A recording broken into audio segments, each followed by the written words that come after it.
नमस्कार बच्चों, good evening. मैं डॉक्टर एन के खांडेकर। आज हम 2022 का यानी फर्स्ट पेपर के 25 क्वेश्चन लेके आए हैं इंग्लिश के। जो आपके 5 क्वेश्चन स्पोर्टिंग एरर से रहेंगे, 5 क्वेश्चन आपके PQRS से रहेंगे, 5 क्वेश्चन आपके इडियम्स एंड फ्रेजेस से रहेंगे, 5 आपके सिनोनिम्स और 5 आपके एंटोनिम्स।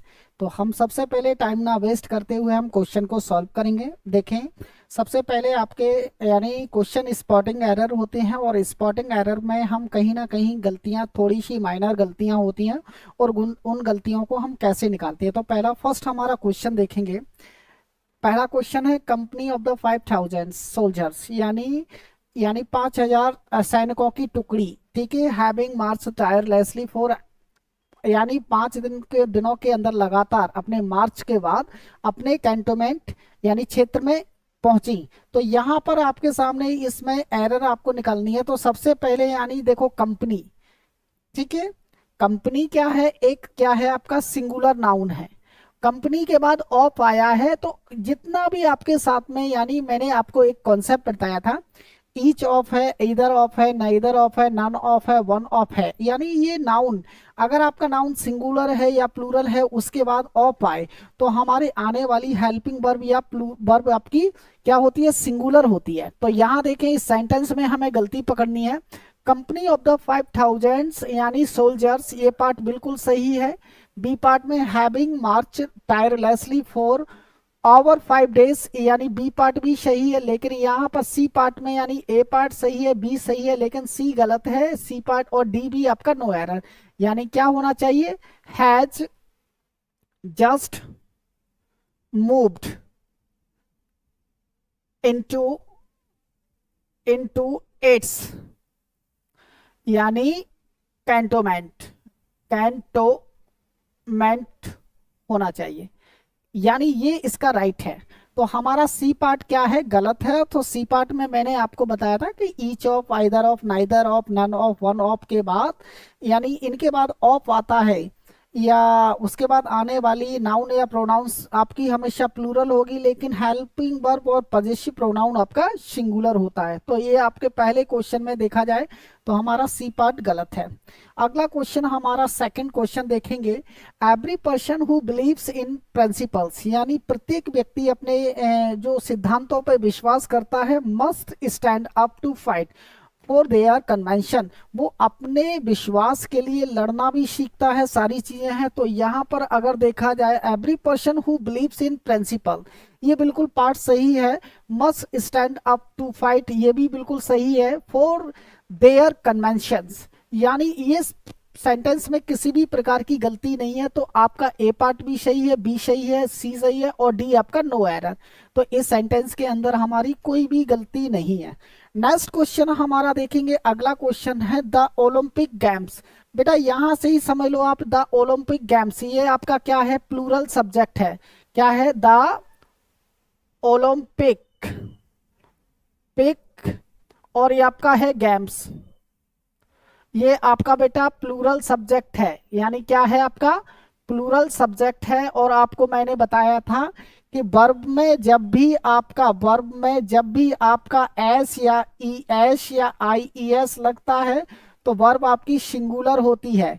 यानी क्या होती है, सिंगुलर सब्जेक्ट के साथ में वर्ब में S E S I E S आता है, लेकिन प्लूरल सब्जेक्ट के साथ में, ये अगर आपका प्लूरल सब्जेक्ट होता है, तो प्लूरल सब्जेक्ट होगा तो इसके साथ में आपका यानी वर्ब में, यानी क्या है, वर्ब में आपका एस ई एस या आई ई एस नहीं आएगा। तो यहाँ पर आपकी क्या गलती है, ये गलती है। तो यहाँ पर आपके क्या क्या क्या राइट आंसर होगा, द होगा आपका ओलंपिक,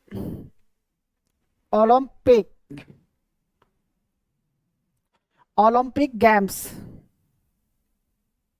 और आपका क्या होगा, रिफ्लेक्ट होगा। क्या होगा, रिफ्लेक्ट, ये इसका राइट आंसर होगा। ठीक है, तो अगर देखा जाए तो इसमें आपका पहला पार्ट गलत है, बी सही है, सी सही है, और डी है। तो इसमें आपकी ए पार्ट में गलती है, रिफ्लेक्ट्स की जगह पे आपका क्या होना चाहिए, रिफ्लेक्ट्स होना चाहिए। ठीक है, क्लियर।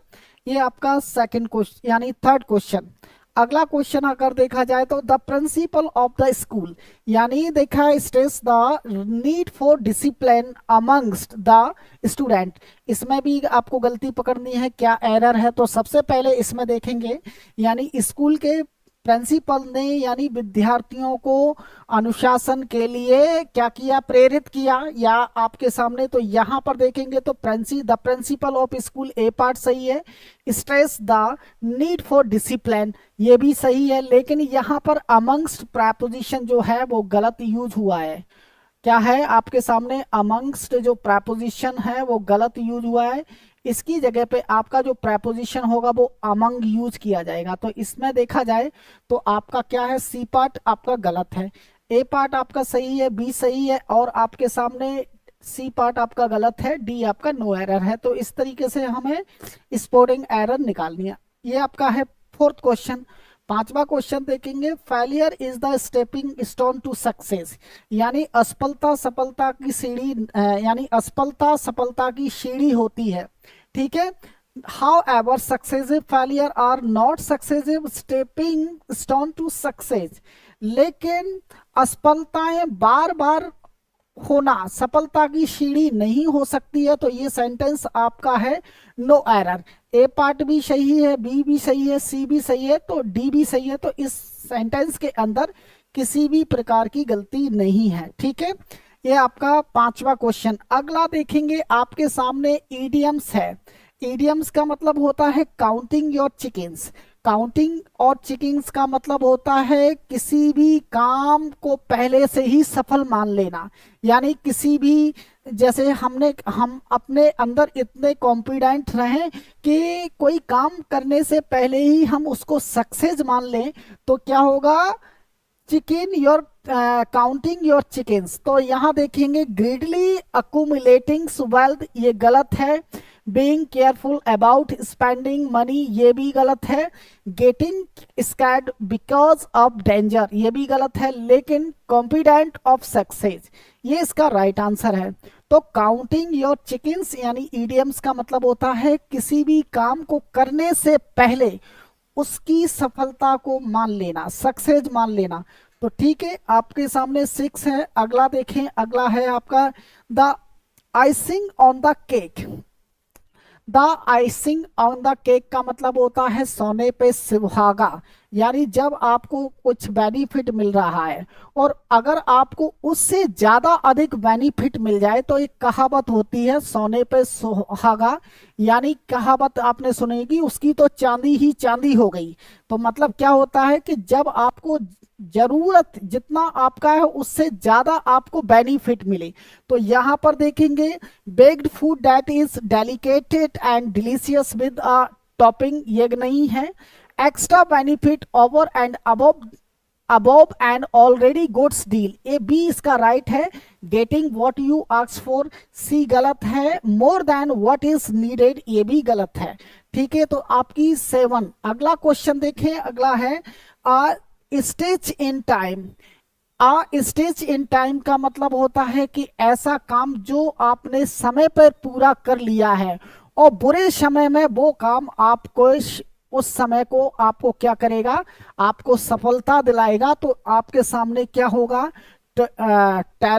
टॉलरिंग वंस एफर्ट्स इफिशिएंटली ये गलत है, making an efforts to success ये भी गलत है, inability to take timely decision ये भी आपका गलत है, timely action that prevents a negative outcome यानी ऐसा काम जो आपने पहले ही कर लिया है बुरे समय में आपकी मदद करे। तो डी इसका राइट आंसर है, आ स्टिच इन टाइमिंग। ठीक है, आपकी ईडियम्स है आपकी 8। अगला क्वेश्चन हमारा है, देखेंगे एट 6 एंड 7, यानी एट 6 एंड 7 का मतलब होता है टोटल आप उलझन में पड़ जाना, यानी टोटल कंफ्यूजन। तो स्टेट टोटल कंफ्यूजन इसका मीनिंग होता है ऑन टॉप द सिचुएशन ये गलत माना जाएगा, स्टेट ऑफ डिनाइल ये भी गलत माना जाएगा, स्टेट ऑफ टोटल कंफ्यूजन ये इसका राइट है, यानी वेल प्लानेड एंड प्रिपेयर्ड ये भी आपका गलत है। तो एट 6 एंड 7 का जो मतलब होता है टोटल आप बिल्कुल कंफ्यूजन या आप भ्रमित हो। ठीक है, तो आपके सामने ये 9 है। अगला क्वेश्चन हम देखें, अगला क्वेश्चन है हमारी इडियम्स है टॉकिंग 20 टू द डजन, यानी टॉकिंग 20 टू द डजन, इसका मीनिंग होता है बहुत ज्यादा बोलना, जल्दी जल्दी बोलना, फास्ट बोलना, तेज बोलना। तो आपके सामने पहला ही इसका राइटिंग होगा टॉकिंग हार्डली एंड रैपिडली, यही इसका राइट है। टॉकिंग टू मच ये गलत है, टॉकिंग विदाउट मेकिंग सेंस ये भी गलत है, टॉकिंग आउट टर्न ये भी गलत है, यानी ये आपकी 10 आपकी इडियम्स। तो डियर स्टूडेंट, सबसे पहले हमने 5 स्पोर्टिंग एरर को देखा, उसके बाद हमने 5 इडियम्स एंड फ्रेजेस को जाना। अब आपके सामने है अगला क्वेश्चन 11वां। यहाँ पर हमें अपना क्वेश्चन आपको यहाँ देखना है। तो सबसे पहले subject verb agreement, subject verb agreement में जब भी आप यानी पैरा जंबल सेंटेंस या रिकॉन्ट्रैक्शन को यूज करते हैं तो सबसे पहले देखेंगे but perhaps the best way is to agree, आपका ये पी है। There are many ways of dealing, ये आपका क्यू है। ठीक है, अब आपका with them without exercise argumentation, सबसे पहले हमें क्या करना है कि सबसे पहले हमें देखना है, सबसे पहले हमें सेंटेंस में क्या ऐड करना है। ठीक है, तो सबसे पहले हमें सेंटेंस में क्या ऐड करना है, तो सबसे पहले आपको क्या देखना है, तो यहाँ पर देखेंगे सबसे पहले क्या है आपका क्यू है। ठीक है, उसके बाद क्या है फिर आपका पी है। तो देखेंगे सबसे पहले आपका क्यू है और फिर आपका क्या है पी है। तो आपका आंसर अगर आपका क्यू पी, अगर क्यूपी आपका मिल रहा है आपका किसी भी सेंटेंस में, यानी सबसे पहले क्या है आपका क्यू है, तो यहां देखेंगे क्यूपी एक कट हो रहा है, तो सबसे पहले ये है। तो सबसे पहले हमने क्या देखा, क्यू देखा, क्यू मिल रहा है, फिर एस मिल रहा है। अगर हमने देखा तो आपका क्या है, आपका क्यू और एस मिल रहा है। तो सबसे पहले अगर हम देखा जाए तो क्यू एस, तो हमारा देखेंगे तो यहाँ पर क्यू पी ये गलत, देखिए आपका क्यू पी क्या हो रहा है, ये गलत हो रहा है, पी एस भी गलत हो रहा है, आर एस भी गलत हो रहा है, लेकिन आपका क्यू एस पी आर ये आपका राइट आंसर है। यानी आपका 11वां क्वेश्चन क्या है, आपका क्यू एस पी आर क्या होगा, क्यू एस पी आर आपका राइट आंसर है। अगला क्वेश्चन अपन देखेंगे,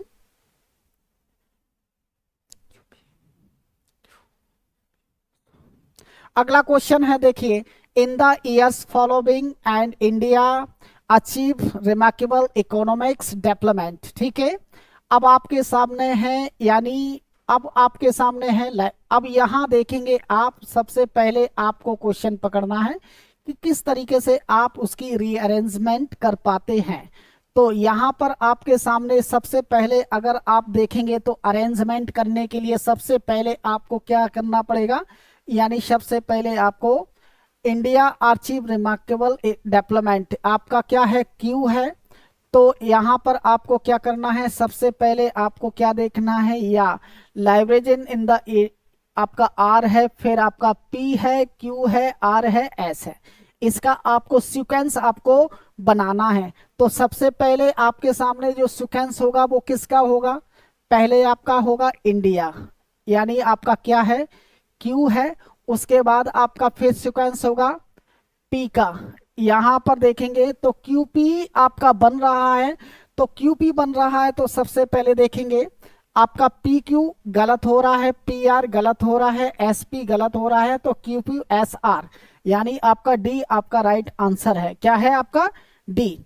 ठीक है, क्या बनेगा आपका क्यू पी एस आर। अगला क्वेश्चन हमारा देखेंगे, was the victory secured by the women's hockey team, उसके बाद in the arena of sport perhaps, यानी against Australia in the Tokyo Olympics, या the greatest movement in India Olympic history. अब इसमें आपको देखना है, सबसे पहले हम सबसे पहले देखेंगे the greatest movement in India Olympic, R, R के बाद फिर देखेंगे हम पी, तो देखेंगे एस पी बन रहा है गलत है, क्यू एस बन रहा है गलत है, क्यू आर बन रहा है, आर पी क्यू एस, इसका राइट आंसर क्या बनेगा, आर पी क्या बनेगा, यानी आर पी क्या बनेगा, R P Q R S. तो ये आपका क्या हो गया। अब यहां देखेंगे इस सेंटेंस में जब आप यानी सब्जेक्ट वर्ब एग्रीमेंट की बात करेंगे तो सबसे पहले हमें क्या करना है, सही अरेंजमेंट को पकड़ना है। और अरेंजमेंट को कैसे पकड़ेंगे, तो सबसे पहले हमें क्या है कि सब्जेक्ट वर्ब एग्रीमेंट की अगर हम सब्जेक्ट वर्ब एग्रीमेंट की बात करेंगे तो सबसे पहले हमें क्या करना है, ठीक है। तो सबसे पहले अगर देखा जाए तो हमारा देखा जाए तो देखिए, against Australia in the Tokyo Olympics, यानी आपको देखा जाए तो आपके सामने क्या होगा, आपका क्वेश्चन जो बनेगा आपका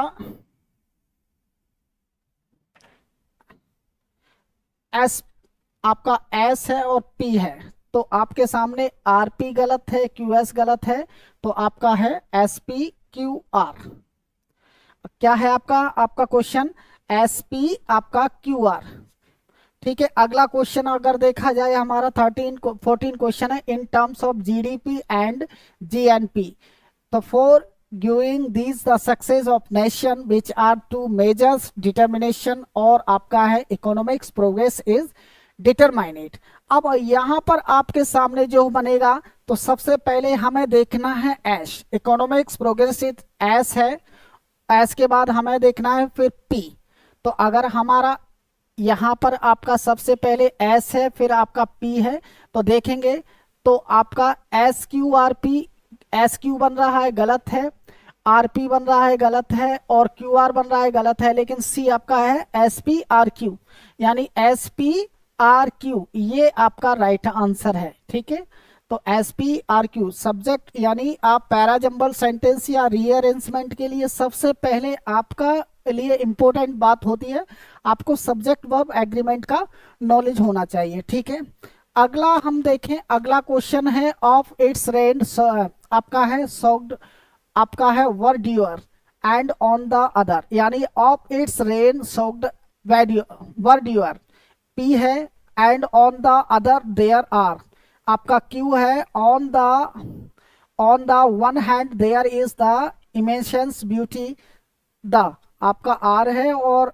आर्टिफैक्ट्स ऑफ इट्स विजिबल, आपकी मॉडर्निटी आपका एस है। तो सबसे पहले हमें इसमें क्या पढ़ना है, सब्जेक्ट को पकड़ना है। तो सबसे पहले हम लेंगे क्या, यानी यहां पर हमारा है क्या है आर, तो आर है, उसके बाद हमारा क्या होगा, on the one hand there is the immensions beauty the of, फिर आर पी। तो ठीक है, सबसे पहले हम देखेंगे पी आर गलत हो रहा है, क्यू आर गलत हो रहा है, एस पी गलत हो रहा है, डी आपका है आर पी क्यू एस, यानी ये आपका राइट आंसर है आर पी क्यू एस, ये आपके। अगला देखें आपके क्वेश्चन है, अब वहां पर है हमारा अपोजिट वर्ड की हम बात करेंगे, विलोम शब्द की बात करेंगे। He is essential a crude person, crude का मतलब क्या होता है, अशभ्य व्यक्ति, वह मूल रूप से क्या है, अशभ्य व्यक्ति है। तो क्रूड यानी क्रूड का मतलब क्या होता है, C R U D E, crude का मतलब क्या है, अशभ्य होता है, अशभ्य, अशभ्य इसको कहते हैं सबसे पहले। तो देखो, यानी क्रूड का सिनोनिम अपोजिट हमें पढ़ करना है, तो क्रूड का सिनोनिम्स यानी क्या होगा, यानी क्रूड का सिनोनिम्स, ये आपका ये इसका क्या है, सिनोनिम्स है, यानी कोर्स भी आपका क्या है, सिनोनिम्स है, एगर भी आपका है उसका है, और बैलेंस है। तो यहाँ पर ये आपके तीन जो वर्ड हैं आपके क्या हैं, सिनोनिम्स हैं क्रूड के, लेकिन रिफाइंड ये इसका अपोजिट वर्ड है। ठीक है, रिफाइंड क्या है आपका अपोजिट वर्ब है। ठीक है, क्रूड माने अशब्द होता है और रिफाइंड माने होता है शब्द। तो इस तरीके से आपका पहला क्वेश्चन, यानी आपका क्या है 16 क्वेश्चन। अगले क्वेश्चन की बात करेंगे, हिज कॉन्फिडेंस इज हाई, उसका जो आत्मविश्वास, कॉन्फिडेंस का मतलब क्या होता है, कॉन्फिडेंस का मतलब क्या होता है, आत्मविश्वास। और आत्मविश्वास किस किस तरीके का होना चाहिए, उसका जो आत्मविश्वास है हाई लेवल का है। तो यहां पर देखेंगे सबसे पहले सिनोनिम्स की बात करेंगे, एग्रनेश इसी का सिनोनिम्स है, ये नहीं होगा, स्टीड फास्टनेस इसका ही सिनोनिम्स है, ये नहीं होगा, एंड्योरेंस ये भी नहीं होगा, लेकिन आपका है डिफिडेंस, इसका मीनिंग होता है आत्मविश्वास की कमी, यानी डिफिडेंस का मतलब क्या होता है, डिफिडेंस, डिफिडेंस का मीनिंग क्या होता है? आत्मविश्वास की कमी। ये आपका 17 वर्ड। अगला वर्ड देखेंगे हम। अगला वर्ड है इंटरगिटी, यानी क्या होता है? ईमानदारी होती है। क्या होता है? इंटर इंटर क्या होगा? देखेंगे आपके सामने क्या वर्ड है आपका, इसका हमें अपोजिट बताना है। इंटेग्रिटी। इंटेग्रिटी का मीनिंग क्या होता है? ईमानदारी होता है। क्या होता है? ईमानदारी। अब इसका हमें क्या है अपोजिट? स्किलफुलनेस, ये बिल्कुल नहीं होगा। एबिलिटी माने क्षमता नहीं होगा। आपका है डिपेंडेबिलिटी, ये नहीं होगा। लेकिन डिसऑनेस्ट क्या है? इंटेग्रिटी ईमानदारी होती है और डिसऑनेस्टी बेईमानी होती है। तो क्या होगा इसका जो वर्ड होगा? डिसऑनेस्टी।